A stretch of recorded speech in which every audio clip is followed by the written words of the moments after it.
नमस्कार। गतकाली माननीय मुख्यमंत्री जो भाव में बन्या प्रभावित अंचल गुड़िकर सहायता निमंते पाखापाखि 1000 कोटी टंकार सहायता राशि घोषणा करिसेंती, जो विशेषकर कृषक समाज एवं अन्य जो माने प्राणी संपद पालन करुछंती से माने उपकृत हेबे। माननीय मुख्यमंत्री को यथेष्ट कृतज्ञता धन्यवाद। एवं ए परिप्रेक्षी रे जो भाव में जो चाष प्रभावित होईछि, चाषी माने प्रभावित होईछंती 33% रु अधिक क्षयक्षति होइथिबा जमी जो गुड़ाक अण जलसेचित से हेक्टर पिछा 8500 टंका प्रदान कराजिबो क्षतिपूरण सहायता। से भाव में जो गुड़िक जलसेचित जमी सेगुड़िक 17,000 टंका हेक्टर पिछा प्रदान कराजिबो।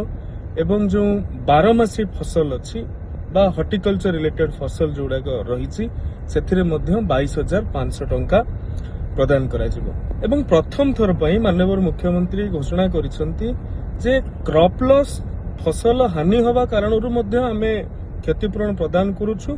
ता सहित जो माने बारंबार 3 थर 4 थर 5 थर नदी रे बन्या जल आसिलानी सेथिपई जो भाव में बारंबार तली बा तला पकेला परे भी सेमानंकर तला नष्ट होईची, चाष रे गोटे बड़ क्षति होईची। सेथिपई मध्य जो शॉर्ट टर्म बिहन अच्छे स्वल्प मियादी बिहन जो अच्छी से स्वल्प मियादी बिहन 75 दिनिया कोठी हे पारे, कोठी 90 दिनिया हे पारे। जो चाषीर निज जमी आधार रे जेते बिहन से किनी पारे, जो धरणर बिहन से किनी पारिबो से बिहन मध्य प्रदान करबा ताकू किनिबारे सहायता पाई डीबीटी आधार रे अर्थ तांकू मध्य प्रदान करा जिवो। ये प्रथम थर पई माननीय मुख्यमंत्री घोषणा करिसेंती। पनीपरिबा चाष पई 1 लाख चाषी को मिनी किट प्रदान करा जिवो, जो मिनी किट रे पाखापाखि 1.5 एकर जमी रे पनीपरिबा लागि पारिबो। सेहि भली भाव में प्राणी संपद जोटी हानि हेइथिबो, माछ चाष रे जोटी क्षति पहुंचैथिबो, जो भाव में तार क्षतिपूरण पाई पारिबो। जेमिति गोटे गाई की महिषी भासी गले 37,500 अच्छी, बाछुरी भासी गले 20,000 टंका अच्छी, छेली भासी गले 4,000 टंका अच्छी, जो आमर पोल्ट्री बार्ड कुकुड़ा बा बतक चाष होइथिबो सी भासी गले तार बार्ड पिछा 100 टंका। एमिति जो आधार रे आमर करा जाउछि सेही आधार रे तांकू प्रदान करा जिवो अर्थ। द्वितीय कथा, बन्यार जो भित्तिभूमि जनित क्षतिपूरण क्षयक्षति ताहाकू टेम्पररी मरामती पई तुरंत कुहा जाइछि टेम्पररी मरामती करा जिवो। एवं विभिन्न विभाग गुड़िक मध्य एफडीआर माध्यम रे तांकर क्षयक्षति जनित रिपोर्ट प्रदान करिसेंती। सेथिरे मध्य राज्य सरकार गोटे बड़ पदक्षेप नबाकू जाउछंती। एवं जेउ दिन जाए पानी छाड़ी नहीं सेही दिन पर्यंत रंधा खाद्य और सुखिला खाद्य मध्य प्रदान करा जाउछि।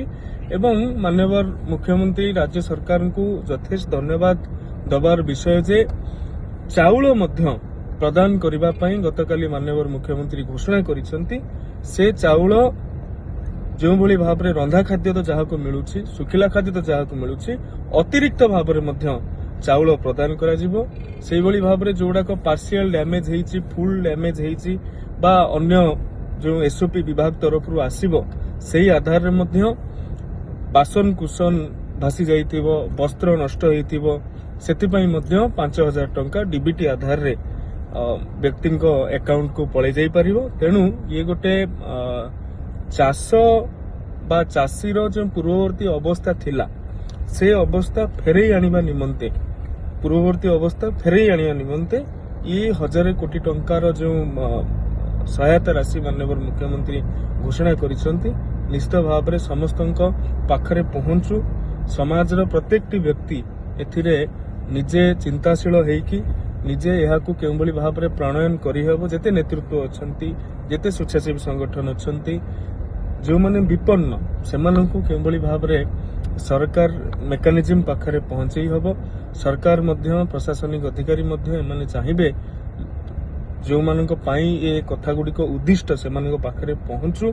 एभलिया गोटे ସୁଦୂର ପ୍ରସାରୀ ଏବଂ ଦୂରଦୃଷ୍ଟି ସମ୍ପନ୍ନ ବ୍ୟବସ୍ଥା କେଉଁଭଳି ଭାବରେ ସାଧାରଣ ଲୋକ ପାଖରେ ପହଞ୍ଚି ପାରିବ ଇଏ ଆମ ସମସ୍ତଙ୍କର ପ୍ରଧାନ କର୍ତ୍ତବ୍ୟ। ନମସ୍କାର।